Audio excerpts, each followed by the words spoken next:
a very warm welcome to this webinar from King's College, Bangkok, where they are looking at how they find and reduce the hidden mental health and safeguarding risks that other surveys might not. A great opportunity here to showcase what King's College are doing so incredibly well, and also to demonstrate a remarkably powerful tool that enables you to measure, track, and improve the mental health of all your pupils by being firstly predictive, preventative, and very precise.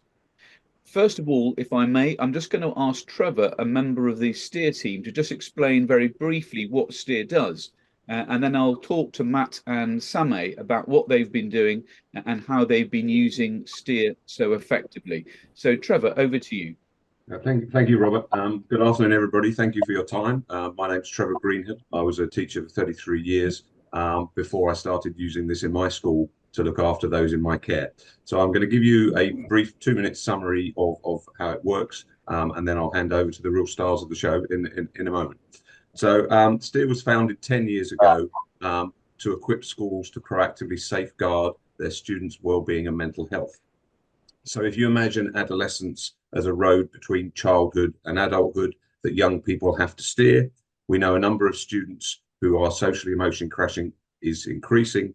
And so STEER set out to equip teachers to act earlier, to be able to identify and support students who are struggling to steer before they actually crash. And we know how time consuming that is once a student is struggling. So we do this by measuring something different from traditional self-reports. You'll be familiar with assessments which ask students explicit questions about bullying, self-harm, or anxiety. And whilst these are important, the questions are very easy for students to filter what they tell you, which means some students' risks will remain hidden, even from the most skilled pastoral carers.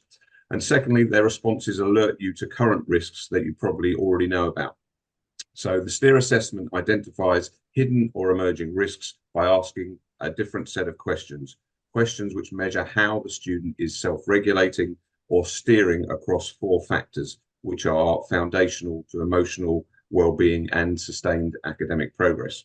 So there are 4 factors: self-disclosure, how much students share or keep private what they are thinking or feeling; trust of self, how much students trust or question themselves; trust of others, how much a student trusts or questions other people; and seeking change, how much students seek or limit change. Most students steer these factors in a healthy way, making wise choices depending on who they are with and what they are doing. But some students struggle, increasing their risks of emotionally crashing.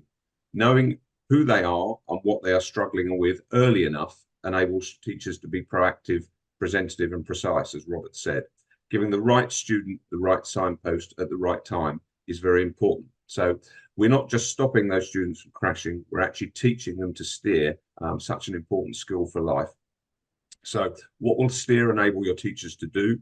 So 1, hear every student's voice every term, every year through a 10-minute online assessment. Build a longitudinal narrative of each student's social and emotional steering from the age of 8 to 18. Prioritize students with emerging or hidden risks, both in and out of school. Write targeted action plans to reduce risks and teach the child to steer healthily, and then measure the impact that those plans have had. So thank you for your time and enjoy the rest of the webinar. Thank you, Trevor. And just to introduce Matt and Same, who are obviously from King's School in Bangkok. Matt, if we start with you, could you just tell us very briefly a little bit about the school and the roles that the 2 of you play? Yeah, absolutely. Thank you very much, Robert. Firstly, welcome everybody who is joining us. We know that it's probably either very early in the morning if you're in the UK, or getting towards the end of your school day if you're based in Asia like we are. So we are assuring you that we're going to keep this to within 30 minutes and really just talk about the key points of STEER. There's so much that we could talk about. As a school, we've really enjoyed using the platform, but we will try and keep this as brief as possible. My name is Matt Gibson. I'm the deputy head here in charge of the senior school. So I get to have a wide range of responsibilities including pastoral care and safeguarding. And safeguarding and pastoral care are exactly what Steer has allowed us to dramatically improve in the relatively short period of time that we've been open here as a school. Sama is very much the brains of the operation. He's one of our key pastoral leads here at King's and was the driving force behind us incorporating Steer into our school's pastoral plan, and has been the main guy at rolling it out to all of our parents, our tutors, and all of our students as well. So between us, we kind of oversee everything that Steer does, but certainly Sama is the brains of the operation and is able to explain to you all, I hope today, exactly how effectively we can use Steer.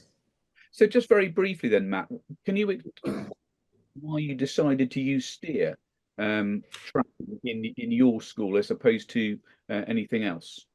Yeah, absolutely. So we already run a weekly wellbeing questionnaire, which gives us a really good snapshot of how students are feeling and gives them an opportunity to explain to us any difficulties that they're having, and gives them a really easy way to disclose any concerns that they have. That gives us a point in time idea about the students.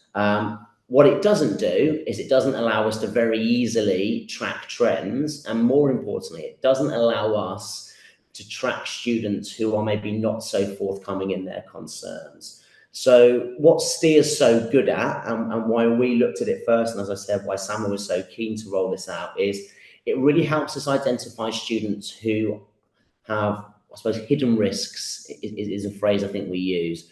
A hidden risk as in students who seem to be okay or maybe appear to be slightly low level in terms of the amount of concern we have about them, but it gives us a better idea about their behaviours, and it also allows us to proactively analyse where they might eventually be heading if we don't step in and have some interventions early. So it's really good. It gives quantitative data, which is really easy to analyse, and having pastoral data is really, really good. It really informs everything that we do as tutors. And what we love about it as well, being an international school, as I'm sure the majority of people who are listening to us today will understand, is it has a real international emphasis. So the questions are all in English, as that's our teaching language, but it doesn't inhibit those who aren't absolutely fluent in English, and also it doesn't have a UK emphasis or any UK nuance. So that's why we find Steer so helpful for us. So particularly, it's getting behind the mask, isn't it, and helping you. A lot of people will deflect. Yeah. And it's helping you get beyond that. Thank you. And how did you introduce it to parents, to colleagues, to pupils? Yeah, so I'll be honest, when we first introduced it to some of our colleagues, the idea of applying statistical data to pastoral incidents, they found not all of them were absolutely on board with it. They weren't that comfortable with it. But we rolled it out through a series of seminars. We introduced it in a big assembly to all the students and follow-up assemblies with year groups. We had a parents seminar when we invited all the parents in to explain what we were going to be doing. And when we rolled it out to teachers, we were very, very surprised actually at how quickly we got them on board. And particularly after the first Steer tests revealed some really, really interesting and fascinating ideas about some of the students that they sort of considered might be a bit of a worry, and not only did it give us some really interesting data, but also provided some really effective ideas about how we could be proactive in looking after them. So a series of seminars, a series of short talks, and really making sure that the whole community was on board with us. So as well as providing you with that data, it gives you the strategies, as we'll look later, to be able to students. But thank you. And how is the assessment different to other well-being surveys?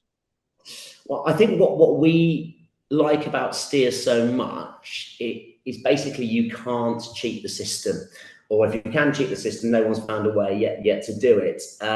The answers are, they're not asking you, are you okay? And you're going, yes, I am okay. They're very nuanced and they're very cleverly written. So the students actually have no idea about what the correct answer. And a lot of our students are often in academic subjects very concerned about having the correct answer. So it's really, really difficult. You don't know where you're supposed to be directing your answers. So the students are really, really honest, which we find is really, really helpful. And it also looks not just at what's happened to a student previously. I think what we love is the fact that it gives us an idea about where they might be heading. So rather than a lot of pastoral care, and in my experience, 15 years as a pastoral lead, what I found, a lot of the time I'm dealing with issues as they arise or that have arisen before. What we wanted to do and why we chose Steer over the other platforms available was allowed us to really identify where students might be heading. And that was the main thing. And as I've already mentioned, it's which students are we targeting. We're not targeting the obvious students. We know about them. We know that the people on this webinar will know who their real serious concerns are, and we'll have action plans in place for them. This was about identifying students who do not obviously show as being really serious concerns, but without some really careful support would likely head that way in the future. It's like having a radar rather than a rear view mirror, isn't it? In terms of forecasting ahead. Thank you. Samo, if we could come to you, what does the data give you that perhaps other surveys might not?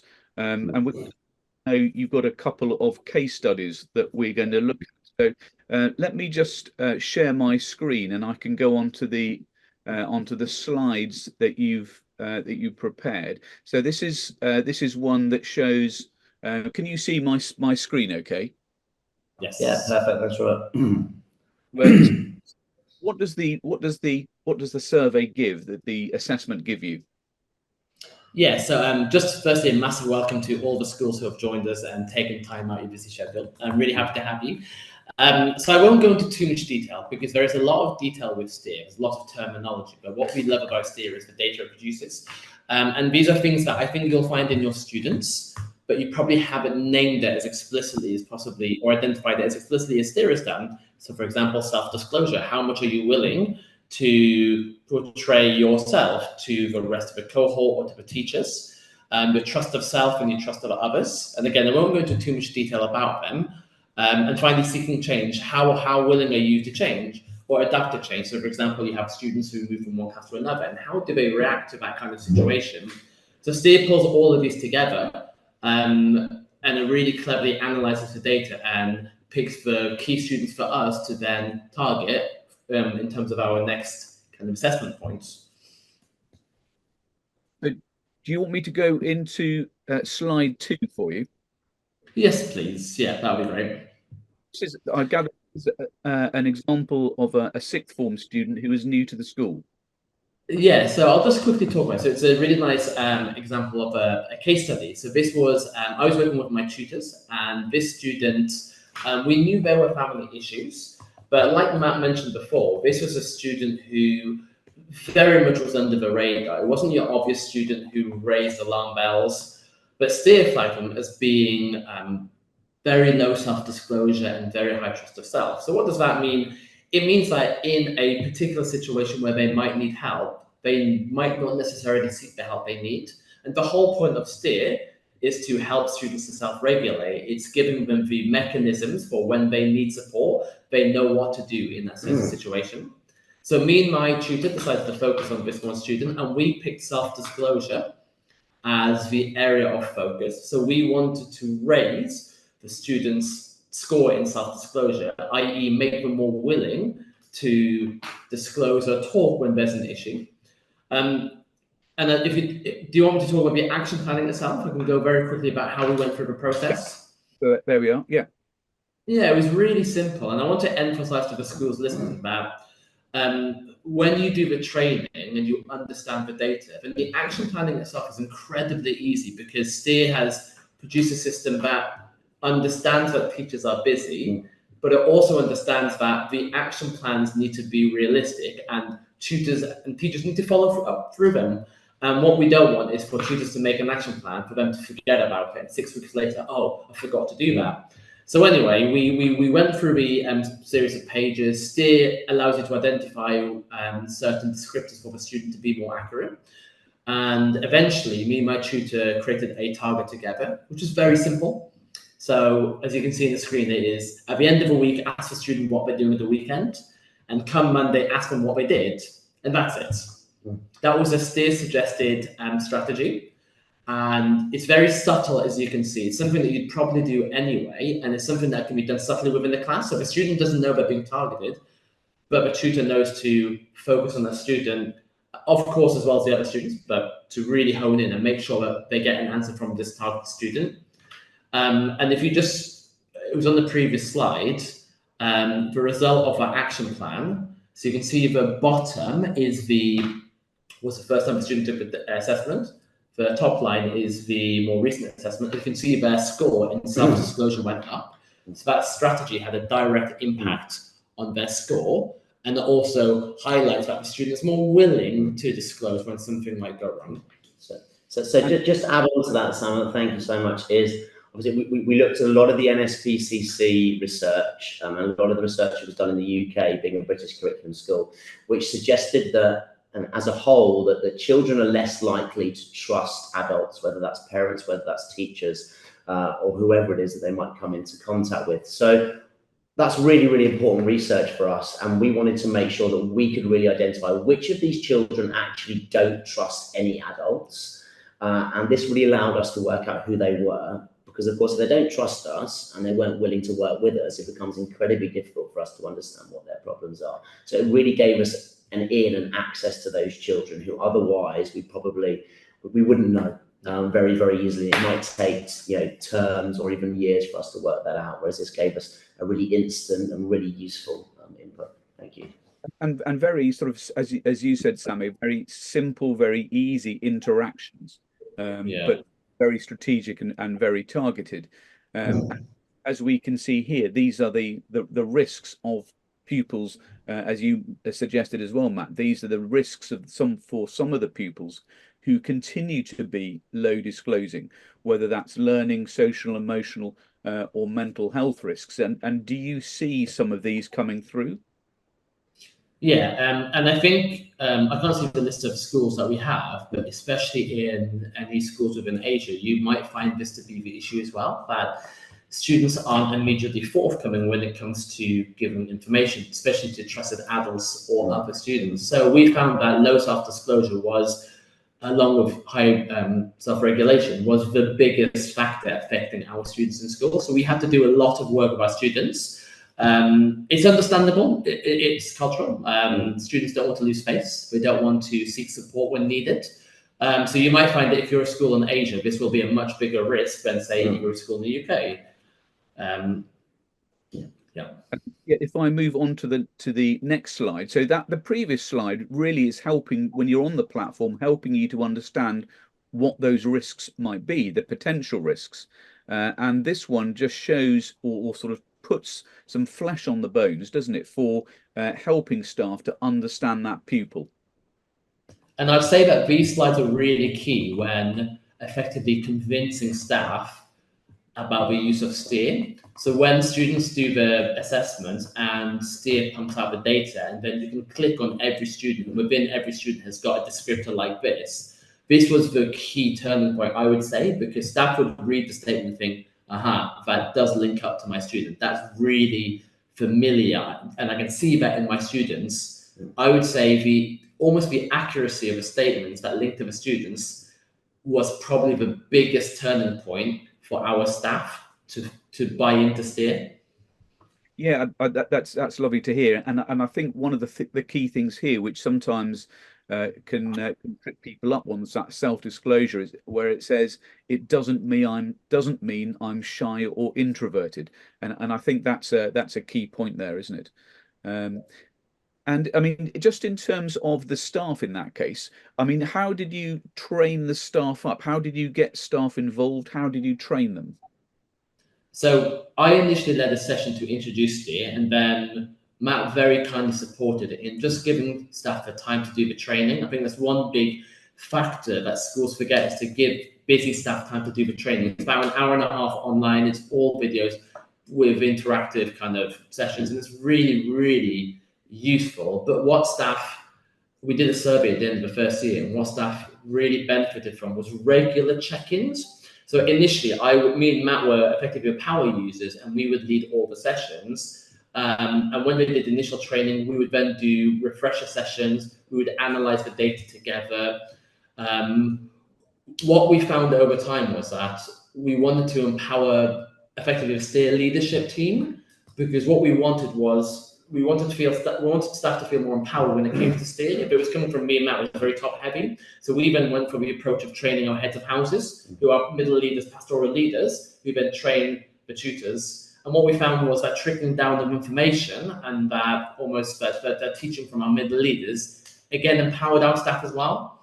I would say the biggest thing about this is giving staff the time to complete the training and giving them the time for follow-up sessions. As Matt said before, it is a brand new system to a lot of staff, if not all of them. The idea of having quantitative pastoral data is really new to most staff. So you have to play this with a lot of patience. But we find over time, when the data comes in and they see the impact of their action plans and they see the data improvement and they see the results in the students, they buy into it. And I think it's what you said, isn't it? That cascading that knowledge downwards to impact the tutors. And I think you're absolutely right. Getting that data into the hands of the tutors who know the students has to be the way forward. And Matt, just going back to you a second. Actually, just before you, yes, one of the things that's perhaps worth saying is that the online training, which is 90 minutes, is now CPD UK accredited. So it's all part of that that CPD for staff, which I think is really worthwhile and valuable. So Matt, you mentioned earlier about a sort of use of a shared language across the staff. How useful has that been in terms of getting that language and understanding your pupils? Yeah, really important. I think, particularly working in a school where obviously a large number of our students' native tongue is not English, and using quite technical terminology across people who come from a huge range of schools. We're a new school, so we've only been open in the senior school for 3 years. So bringing everyone on board and using that shared language was incredibly important. Some of the language is quite technical and quite difficult for some of the students to understand, and that's why we have to be really, really careful in the language that we use with the staff. Can sometimes be slightly different to how we explain things to children, explain things to our students as well. But definitely making sure that everybody's talking using Steer's language, if you like, is really important. It's been actually great as a driving force for our overall pastoral care as well, getting people to think more about self-disclosure as an idea rather than just reacting to things that happen, has been really, really beneficial. So it's not just been the 3 times a year that we do steer data and the action plans. It's seeping it into everything that we do as well, and using that language to inform all of our other facets of our pastoral care as well. Brilliant. And Sam, if I could come back to you, data is in. Could you just quickly go through that process of what you then do? What's the process? So once you've done the assessments, what happens next? Yeah, so Steer produces a lot of data, and it can be intimidating initially, but what Steer does really well on the platform is it prioritizes students. So there's 2 different ways of prioritizing students through the safeguarding module and another module they have as well. Using the priority list, we then speak to tutors to action plan them, and it's incredibly simple. So this is part of the training as to how the students are prioritized. But once you take a prioritized student, we want to write an action plan for them. Steer will give you a series of statements which you have to select for the student, just to make it a little bit more accurate and personalized for the student. And then it will ask you to write an action plan. But Steer also has a bank of suggestions as well. So for the staff who's just you're trying to hone in the information on the student and then write a very quick and easy action plan, which effectively was given by Steer anyway, set a time for review, and that's it. And the whole process, I would say, takes no more than 10 minutes per student. It's incredibly quick. I was going to say it's about 10 minutes, isn't it? So that it really helps staff to be able to see very easily who your students are. And I know you mentioned it at the beginning that over-regulation, which again is a title we use, where pupils are very heavily socially monitoring. And I've got a sort of just a piece on this screen now. That was one of the things, wasn't it? That not only individually but collectively, you could see what are the trends across the school. And I believe that over-regulation was one of the ones that you were seeing amongst your pupils. Yeah, and I would say again, similar to low self-disclosure, if you're a school in Asia, you'll find this to be the case. These are students who are trying so hard to be perfect and go right down the middle. And there are risks associated with those students. And they'll often be high-flying students as well. They'll be the ones who take all the ECAs and CCAs and join all the clubs and music, and they'll study really hard and do the homeworks. But there's huge risks to those kind of students as well. And as I say, that's what STEER does so well, is identify these risks. And you might think, aha, that's a student I didn't think about because they're such a good student, but they're a risk of, they've been identified as an overregulator. We need to support them in ensuring that they can effectively manage the overload they bring into themselves. And yeah, you can see on the screen there, overregulation is by far, inside and outside of school, the biggest factor that affects our students. And we haven't, I don't think we've shown it here, although we might have done it in a later slide, actually just showing you or giving you very easy graphics to understand what are the trends that we're seeing, and therefore what can we do about it. So here's our second example of a pupil who is over-regulating.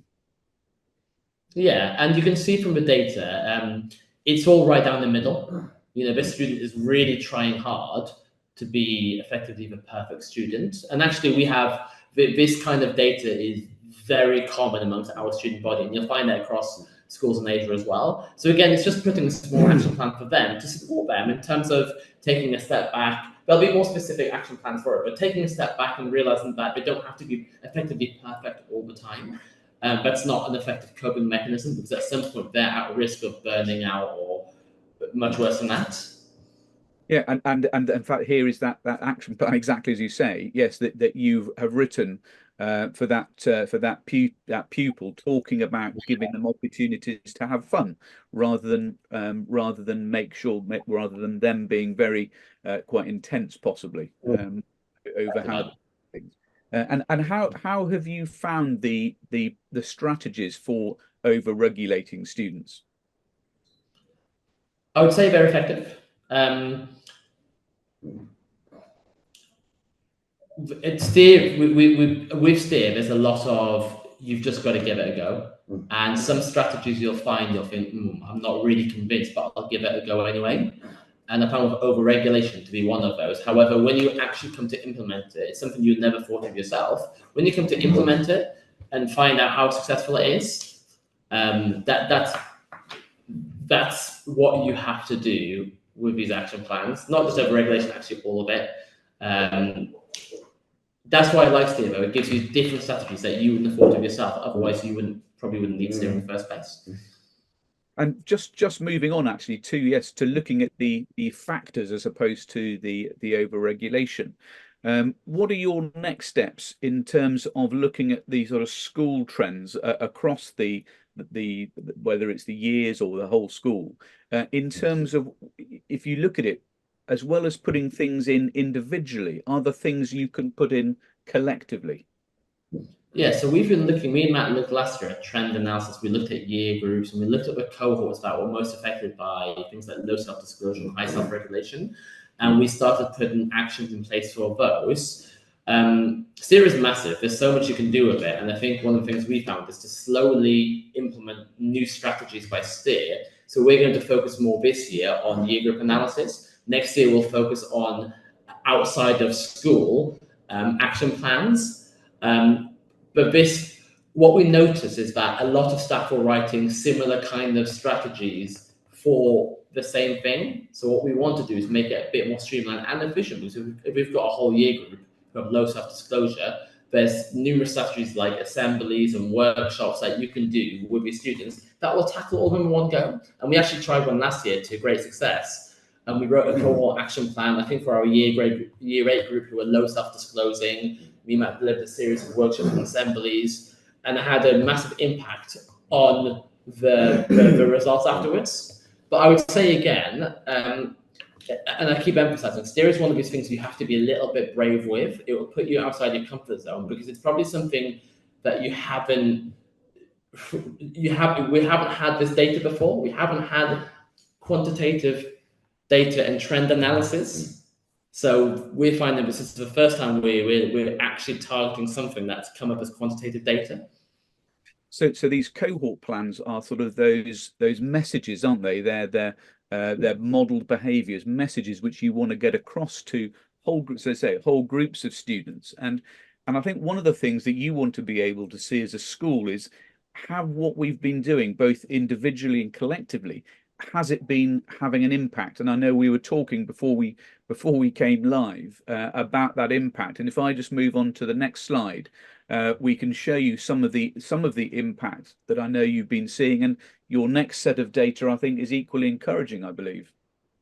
Yeah, so you can see the result of our action plan. So if you look at the number of assessment improvements, so the left is term 1 of last year, the right is term 1, term 2, and the right is term 2, term 3. So you can see we had huge improvements. 77% of students had improved results, but that means 77% of students are regulating more effectively. And our results weren't as good the next round, but that's fine because 55% of students are regulating more effectively as a result of what STEER has allowed us to do. And that's, I think, really important for staff who kind of embark on this journey is even though our numbers have gone down, we still had incredible success from the fact that there's students who are now regulating more effectively. We were just chatting before the live meeting, and this year, from term 1, term 2, we've had 72% assessment improvement, which is fantastic. And again, a similar teacher review. So again, far more students regulating effectively as a result of the simple action plans that we've put in place. And just to add to that, as a final thing, I know we're about to wrap up, is obviously this doesn't replace the great work that all of your pastoral leads and all of your fantastic tutors or form teachers or whatever you call them does. Why we like it so much is because we believe we have a fantastic pastoral team. This just gives them much more information and many more ideas about how they can be even more effective pastoral leads. And you'll find that when the staff do the training, it's your pastoral leads, your pastoral, your tutors, they'll feel empowered when they do the training because it gives them now just a little bit more confidence when supporting their students. It's another piece to their puzzle. Yeah, and I think that's exactly the terminology, isn't it? Actually, it's another piece of the jigsaw puzzle, and when you put all of those together, and sometimes that STEER data can just bring those ideas together and give you that whole picture. That perhaps that's that piece that you've been missing. But no, thank you both, Matt and Sameh. That has been incredibly helpful, and the way you have obviously guided the staff, the pupils through this process, and it's incredibly encouraging, isn't it, for staff who see that impact that they can see on the pupils. But thank you very much, Robert, for your time as well, and thank you to everybody who's been able to join us today. If anybody wants to know any more about STEER, please do feel free to contact to Sam and myself. We'll be more than happy to talk you through anything else. Yeah, thank you all for listening. Really appreciate all your time in learning STEER. We've really enjoyed using it. Well, thank you for your input. Thank you, Trevor, for yours, and to Claire behind the scenes for making sure we can be seen. But no, thank you so much for your time. It's been incredibly useful, and I hope people who've been listening in have found it useful as well. So thank you very much indeed.